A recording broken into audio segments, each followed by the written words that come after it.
O folclore brasileiro é marcado por sua riqueza e grande diversidade, e as lendas que fazem parte dele sempre são um grande destaque. Entre essas, uma das mais conhecidas é a do Saci-Pererê, um ser negro e pequeno que habita as florestas e é conhecido pelas suas travessuras. A lenda do Saci surgiu no sul do Brasil. Foi influenciada por elementos das culturas africana e indígena e ficou nacionalmente conhecido pela influência do escritor Monteiro Lobato.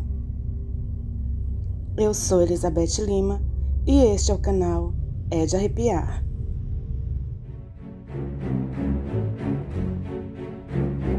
Você é novo por aqui? Te convido a se inscrever no canal e, se gostar do vídeo, não esqueça de deixar o like.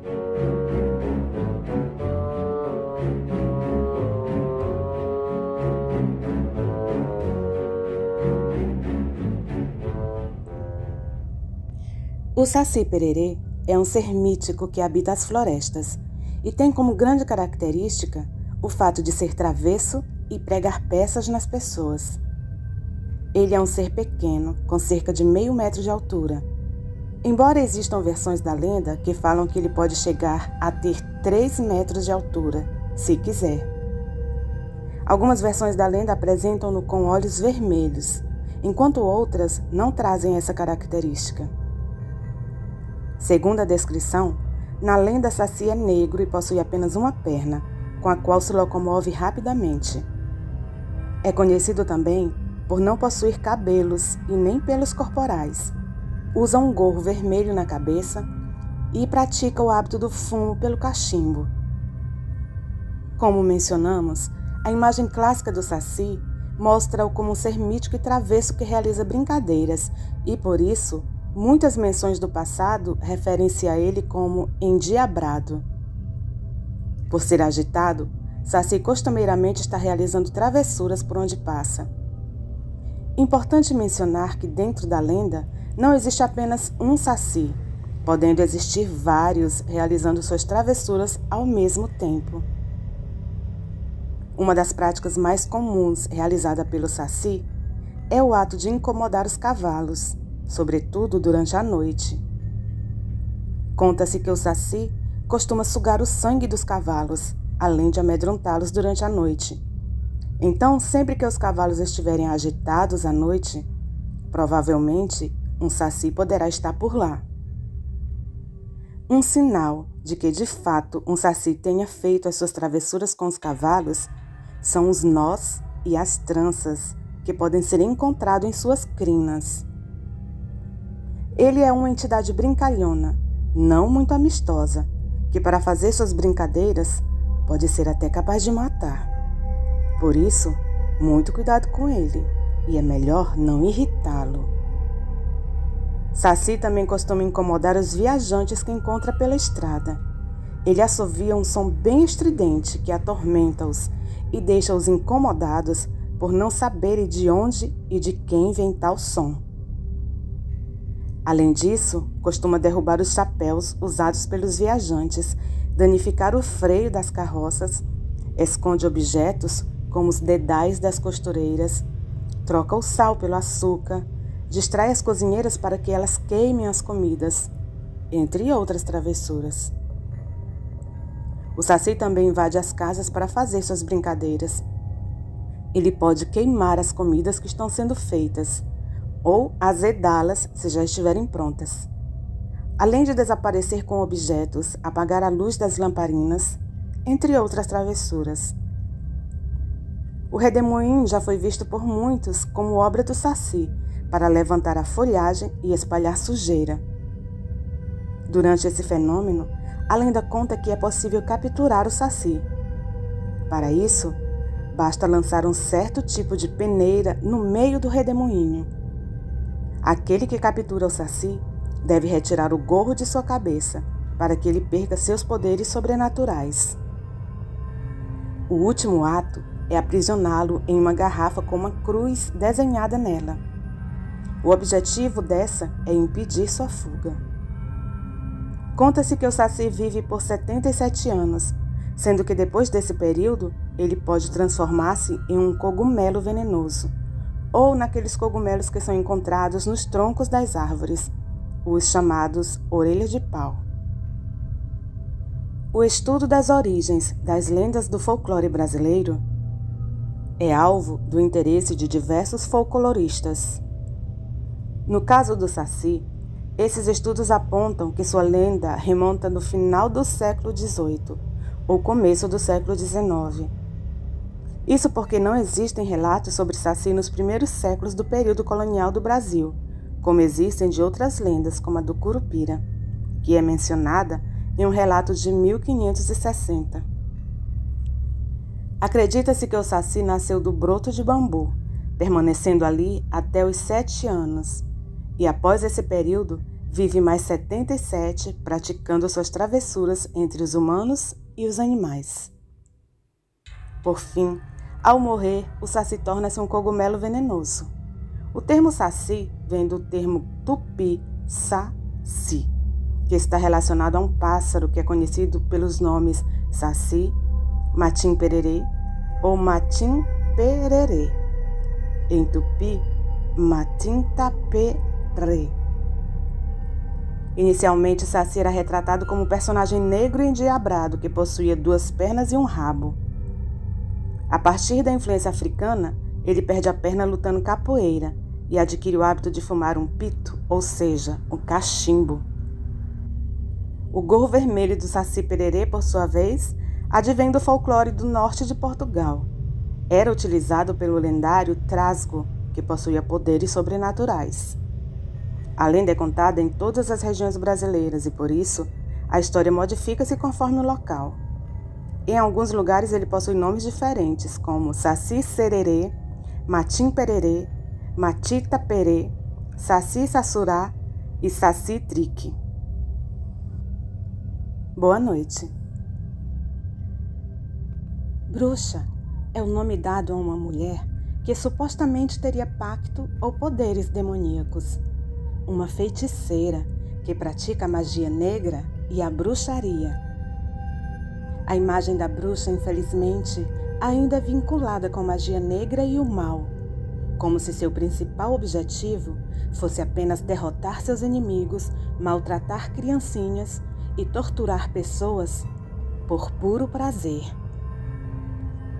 E foi com esse pensamento que no ano de 1692 aconteceu a maior caça à bruxa da história, culminando no famoso julgamento das Bruxas de Salem, em uma pequena cidade do Massachusetts, nos Estados Unidos. Nesta ocasião, cerca de 200 pessoas foram presas e acusadas de bruxaria. Além disso, 20 foram condenadas à morte nesse julgamento.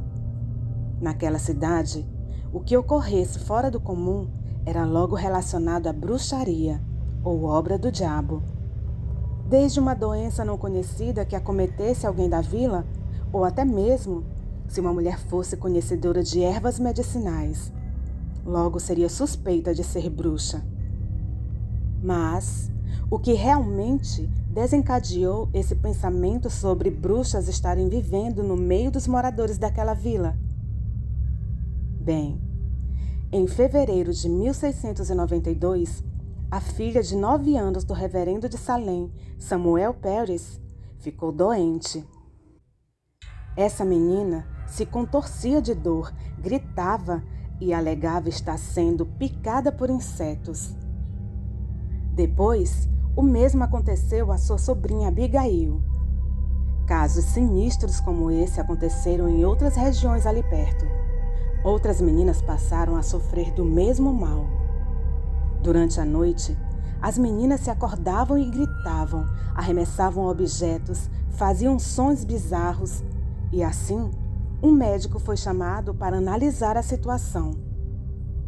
De acordo com um profissional de medicina, tudo se tratava de eventos sobrenaturais. Os mesmos sintomas foram apresentados por Anne Putman, de 11 anos. Pressionadas, elas acusaram Tituba, Sarah Good e uma idosa pobre, Sarah Osborne, de cometerem bruxaria. Primeiramente, Tituba foi presa. Ela era uma escrava que resolveu contar às suas amigas histórias sobre voodoo de sua terra natal. Tituba e suas amigas resolveram então fazer um pacto, o que depois levaria as outras a também serem presas.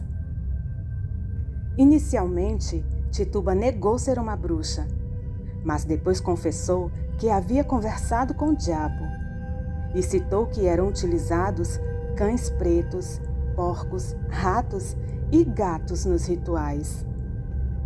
Em seguida, prenderam a Sarah Good, uma mendiga. E, por último, as 3 mulheres foram interrogadas durante vários dias. Nessa época, Tituba falou que realmente tinha um pacto e que teria assinado um livro, onde estariam o nome de outras bruxas de Salem. Também acusou outras mulheres que estariam tramando contra os puritanos. As outras declararam inocência. No final, todas elas foram presas. Nesse período, outra mulher chamada Martha Corey também foi acusada de bruxaria, gerando pânico na cidade, já que ela era cristã e comparecia sempre na igreja local. Em abril de 1692, os tribunais passaram a julgar dezenas de mulheres acusadas de bruxaria. Até uma menina de 4 anos foi utilizada como testemunha, a filha de Sarah Good.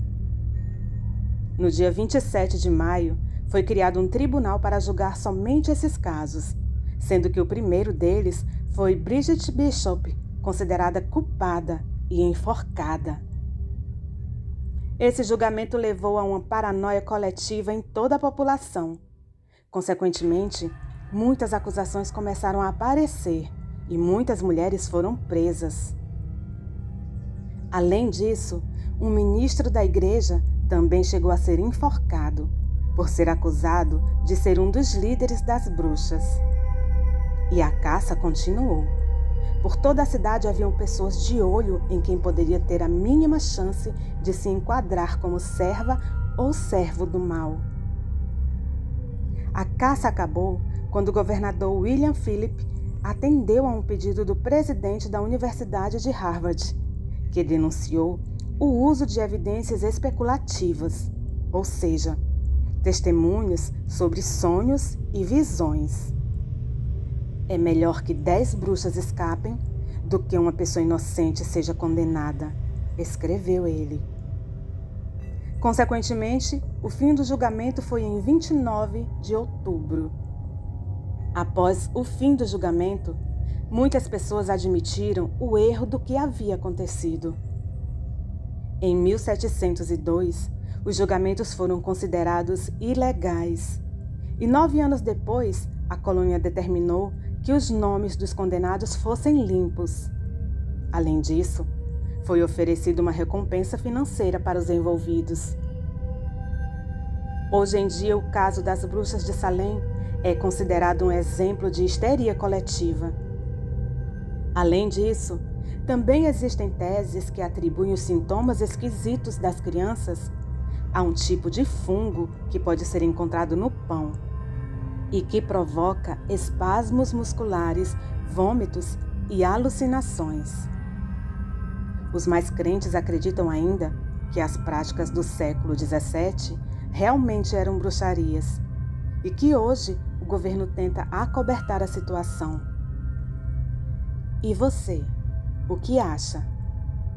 Bruxas realmente existem? Boa noite.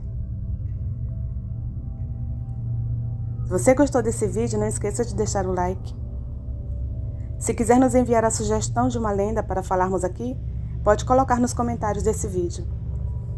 Para enviar um relato ou conto, estaremos deixando nosso e-mail e o WhatsApp na descrição desse vídeo. A todos os nossos inscritos, o nosso muito obrigada pela companhia.